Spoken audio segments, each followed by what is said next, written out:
And then I was like, tell him come get me. And then he was like, man, I told him I want you, yada, yada, yada, this, that, and the third. So I was like, okay, it can happen.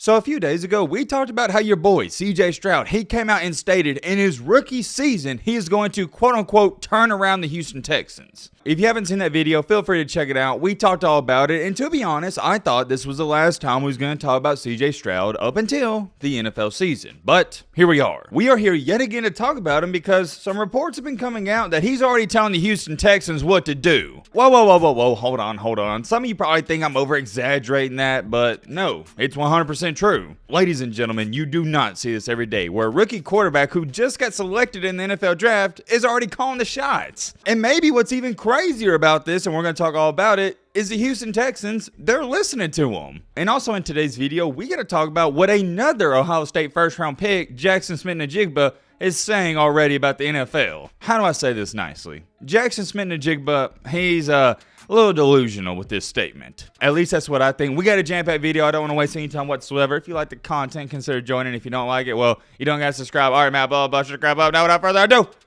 let's get into it. First thing is first, we're going to talk about JSN, and I meant to talk about this in yesterday's video, but some stuff happened. Was working on some other videos, and if I threw this topic in with the other videos, it would have been way too long, so you get the point. All right, let's get into it. Jackson Smith-Njigba. Love this kid. Love everything about him. I had him as my top wide receiver in the draft. He's an amazing receiver. He looks so silky smooth and calm out there when he's running his routes. And that's when you can always tell when a guy's really good, when he makes it look easy. When he's out there, it looks like he's playing in slow motion, and that's just because he's so good at what he does. But what he has stated in a recent interview, it may rub some people the wrong way. And we've been talking about the past couple of days what all of these guys and players have been saying in their interviews, and I think it's so intriguing because we're going to look back at this in about a year or two and go, man, this guy was either right or he was delusional. In Njigba's interview, he stated that he knows, not that he hopes, but he knows he's going to dominate the NFL. I'll speak on that in just a second. Continuing along here, he said that there's no ceiling for his game, and he's just not a slot guy. Matt, get your wordage correctly. He's not just a slot guy. My bad. I have this weird hunch about Smith-Njigba that he's either going to be a really good wide receiver in the NFL, or he's either going to be a really bad one. He's going to be a flop. There's going to be no in-betweens. He's not going to have 3 years where he has 600, 700 yards. No. I think he's either going to have 3 years where he gets near 1,300, 1,400, or he has 3 years where he's like at 300, 400. No in-betweens. And maybe he is one of those mediocre receivers that we never talk about too much, and he's in the NFL for 12 years and makes a ton of money. There's nothing wrong with that. That is a successful NFL career, especially for a wideout. But for me, from watching him at Ohio State, I'm getting the sense of, okay, it's boom or bust. Like he said, he's either going to dominate the NFL or he's not. But getting back to this quote here and what he said, he says he knows he's going to dominate the NFL. I found that rather fascinating because you don't see that word used a lot by professionals. Why? Because it's hard to dominate professional leagues. You may be really great in a professional league, but dominating, I take that word very seriously. Because when you're dominating something or someone, that means you're beating them so bad they just want to quit and give up and nobody can stop you. In the NFL, people can stop this guy. Come on, man. You may be able to dominate college football, but dominating the NFL? Slow your roll a little bit. As much as I like this kid and I like his game and I'm high on him, he ain't dominating anything next year. Not a single chance in the world. He may have a good season, he may have a great season, but he's not dominating. When I think of dominating, I think of Randy Moss. That right there is dominating. When I think of dominating, I think of Julio Jones in those couple of years he had at Atlanta. So unless you're going out here Randy Moss and people left and right, you're not dominating the league. I don't get the sense that people are going to fear Jackson Smith-Njigba and game plan around him in year one. I just don't see it. Or not just in year one, I don't know why I said that, but any year in his career. He's not that type of guy. And make no mistakes about it, I want to clarify on this before we get a move on. He's good. He's really good. But dominating good? I don't think so. Let me know your thoughts on that. But now finally, moving along here to the main topic, the main encore, the main reason you clicked onto this video. What's going on with CJ Stroud? Like I already said in the intro, we talked all about this, what was it, 2, 3, 4 days ago, where CJ Stroud, he stated, I'll show you right here, that he believes he's going to, or not that he believes, but he knows he's going to turn around the Texans. And what did I say about that? I say that CJ Stroud has lost his absolute mind. The Texans flat out suck. Let's not sugarcoat it. Let's not beat around the bush. They suck. And unfortunately for CJ Stroud, this isn't college football. You can't just be a great quarterback and take a team and carry them to a 9 or 10 win season. This is the NFL. You gotta have dudes surrounding you at every single position, and the Texans don't have that. If he would have said, hey, I plan on turning this team around in 2, 3, 4 years, I'd have no problem with that whatsoever. Wouldn't even be talking about that. But in his rookie season? Come on, man. But check on this comment that Mr. William Jones left on the previous video. And I like reading your guys' comments because y'all give great perspectives. Check it out. It depends on what you consider, quote unquote, turning the program around. If the Texans go 3-14 like you say, then yeah, he didn't turn the team around. But if he goes 6-11, doubling their season total in his first year, then yeah, he's turned the program quote unquote around. With the draft they just had, I think it's very possible that the Texans can win 6 or 7 games this year. Or he didn't say this year, this season. You get what I'm trying to say? And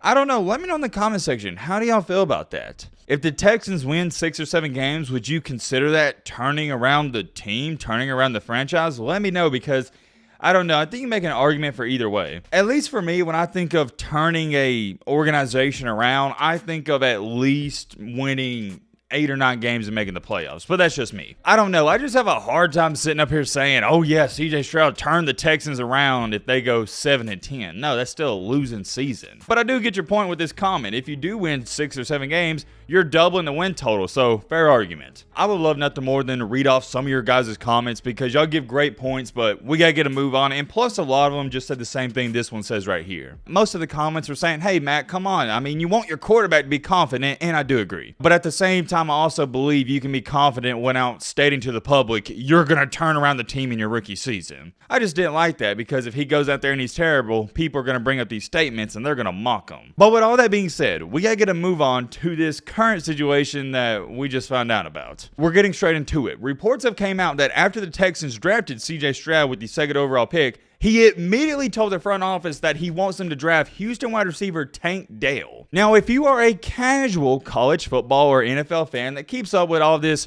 draft process stuff, I don't even expect you to know who Tank Dell is. I really don't. And if you are a casual and you heard about this guy, I have a hard time calling you a casual because there's no way you should have heard about this guy. No way. But, and I have a really big but, if you do keep up with college football like myself, if you do keep up with the draft process, you know that Tank Dell was a really good wide receiver. You know what? Hold on. If you don't want to take my word for it, I'll just show you his numbers and they'll prove it to you. In 2021, he had 90 catches for over 1,300 yards and 12 touchdowns. In 2022, he had over 100 catches, nearly 1,400 receiving yards, and 17 touchdowns. Yeah.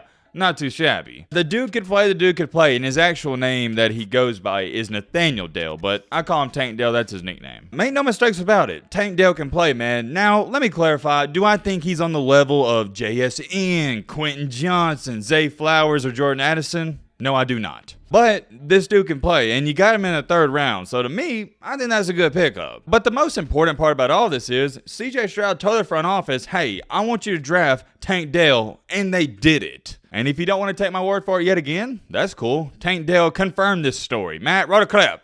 I think it was like after he got drafted, I sent him congrats. And then I was like, tell him come get me. I told him tell him come get me and stuff like that.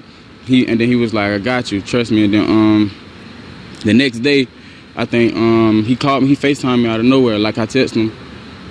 Yeah, I texted him and he FaceTimed me. And then he was like, man, I told him I want you, yada, yada, yada, this, that, and the third. So I was like, okay, it can happen.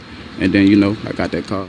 Interesting. Now, here's my biggest question. I wonder if the Texans actually did this just for CJ Stroud or if they were already high on Tank Dell. That's my question. And the unfortunate part about that is we'll never know. But a lot of people feel like they just got him because CJ Stroud wanted him. And just like this comment says right here, that's what front office should do. Listen to your franchise quarterback, and I agree. Also under that, another great reply. This is a good way to get CJ Stroud more comfortable as quickly as possible. I agree 10,000%. If I go to a team and say, hey man, I know y'all just got me, but I really like this wide receiver, and they go get him, that shows me, hey, they believe in me and they're all in on me. And in reality, who cares if this guy's a bust? It's a 3rd round pick. Nobody's going to care at the end of the day if he flops. Because the Texans didn't draft Tank Dell because they necessarily wanted Tank Dell. I'm sure they wanted him a little bit. They did it just to make CJ Stroud happy. It's kind of like, what's a good analogy here? Okay, weddings. No dude, and